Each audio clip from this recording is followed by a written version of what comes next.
Hi, I'm Helen from Heritage Organic Seeds, and today we're going to start the Sow-a-long for our Carrot Oxhella, which is in our April subscription box. The Sow-Oxhella is a more elevated version of the classic ox heart carrot. So it's a nice chunky carrot with lovely broad shoulders and something that you've never seen in the supermarket.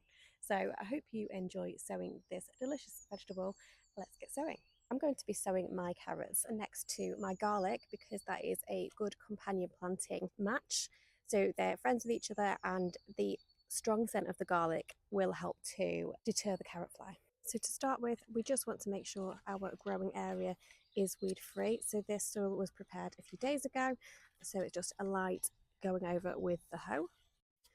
And then you just want to make a shallow drill. So your carrot seeds only need to be sown about 1 centimetre deep, so just a shallow drill like that is fine.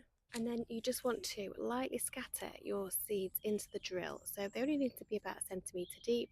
And if you can try and space them about 5 centimetres apart, it will reduce the need for thinning later. And it's fine if you do want to thin them, but as you thin them, the scent that the carrots give off will attract the carrot fly. So we're just going to scatter those across the length of the drill, and then just cover it with the soil. Like I say, they only need to be about 1 centimetre deep.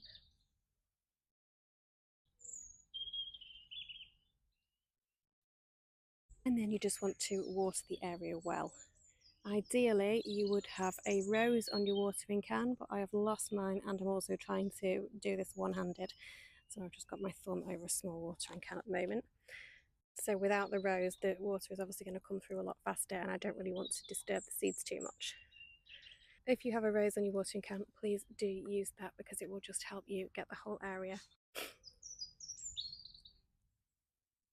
So it's really important that your carrot seeds don't dry out while they're germinating. So a popular method is to just cover the drill with a plank of wood or something similar. So that will just lock in the moisture into the soil. And then you just need to remove the plank of wood as soon as you notice the seeds germinating. So obviously it's April and we're still likely to have some frosts, even though the sun is out now and it's glorious. There is still a high chance of frost, so it is worthwhile just to cover your carrot seedlings with some fleece or cloche just to help keep that heat in and just help them burst into life. And the carrot fly is generally active in the UK from around May until October. So it's really, really worthwhile investing in some insect-proof netting just to cover your carrots, and it'll just help reduce the chances of an attack. Obviously, by sowing your seeds sparingly like we just did, trying to sow them a couple of centimetres apart, it will reduce the need for thinning, which will also help to deter them.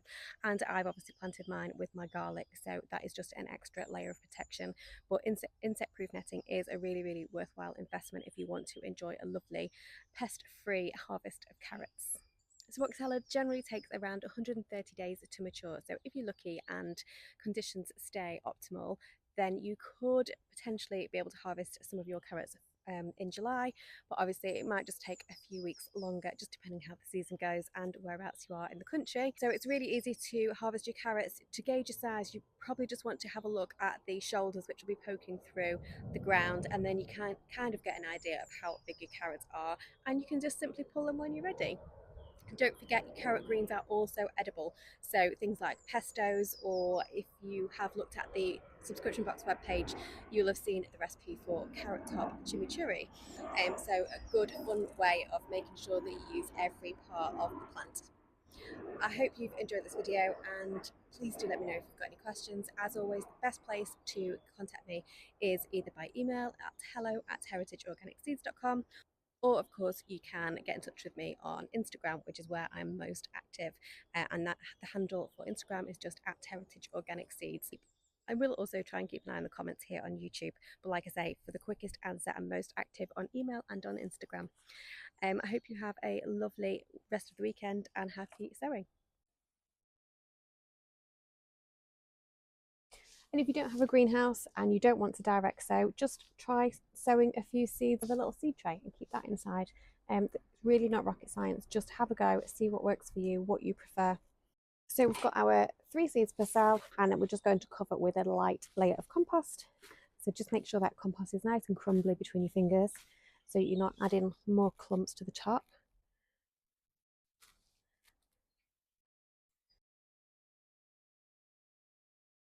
The general rule for covering your seeds is to cover the seeds at least as deep as the seed is wide, if that makes sense. So the beetroot seeds are quite thick, so I'd maybe say about half a centimetre of soil on the top if you're not sure.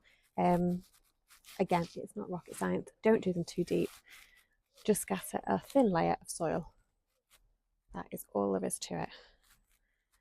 And of course, don't forget to mark your seeds, because you might think that you'll remember what you sowed where. I promise you, you won't.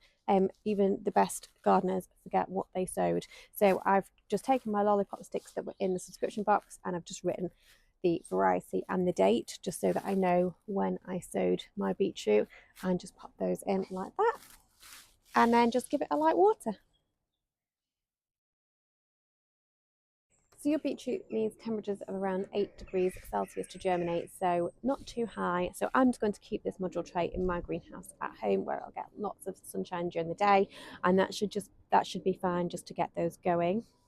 And we're just going to grow them on for a little bit, and then when the seedlings are large enough to handle, we're just going to take those out of each individual cell, just pop the cell out, and then transplant that whole cell into the ground about 10 centimeters apart. So hopefully, if the weather stays like this, it's not going to be too long before these go into the ground. And then again, that's just going to free up so much space as the weather warms up. Do make sure that you harden off your seedlings before they go into the ground. We recommend that for any seed that's been grown either inside or in the greenhouse. Hardening off will just help them acclimatise to the new growing conditions, and it just means that we're going to take them outside in the morning, pop them back inside or in the greenhouse in the evening. Do that for a few days, maybe around about a week if you can, and they'll just get used to the different kind of temperatures during the day. They'll get used to wind. They're just going to get used to the elements in general, and it just helps to prevent them going into any kind of shock when you do plant them into their final growing positions. Once they're in their final position, we're just going to keep the area weed free and keep our beetroot bulbs well watered over the summer. And then, all being well, we should be able to start harvesting our beetroot from around about July and on into the autumn. So as I said before, do keep successional sowing your beetroot. Set a little reminder on your phone if you need to, and then just keep the process going, so you've always got some fresh, delicious beetroot bulbs to enjoy over the summer and into the autumn. I hope you've enjoyed this Sow-a-long video. If you have any questions at all, as always, please do feel free to reach out, and I'll be more than happy to help.